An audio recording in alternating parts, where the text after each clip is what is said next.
Portfolio پہ کوئی کام ہے. اس کی 2-3 خوبیاں ہیں. ایک تو یہ ہے کہ یہ انتہائی نالائق نکمی ترین عورت ہے. اس کو یہ پڑھی لکھی بھی نہیں ہے, یہ اپنی مرضی کی انٹرپریٹیشن کرتی, جو اس کو لکھ کے دے دیا جاتا ہے. یہ اپنے والد محترم کو گیدڑ کہہ چکی ہے. یہ تو اس کا پورٹ فولیو ہے.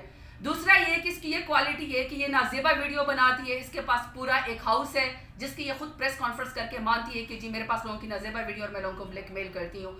تیسرا جو ہے اکڑی اکڑی سانسوں سے اونچی آواز میں بولتی ہے, پٹواریوں کو اس پہ بریانی کی پلیٹوں پہ جمع کر لیتی ہے اور یہ سمجھتی ہے کہ میں کوئی بہت بڑی جو ہے وہ لیڈر بن گئی ہوں. بھائی یہ لنڈے کی ہیروئین ہے, یہ سیاستدان نہیں ہے. نہ اس کا ویژن ہے, نہ اس میں عقل ہے, نہ اس کی پرسنالٹی ہے, نہ اس کی ایجوکیشن ہے, نہ اس کو پاکستان سے محبت ہے. زبردستی ایک گھنٹے کے ویڈیو پلانٹیڈ کروا لینے سے نا, یا انٹرویو کروا لینے سے کوئی لیڈر نہیں بن جاتا. اور وہاں پہ بھی پتہ چلا کہ مریم باجی فرائنگ پین والی باجی ہیں. وہ فرائنگ پین کے ذریعے کپڑے سے کرتی ہے, اپنا استری کے اوپر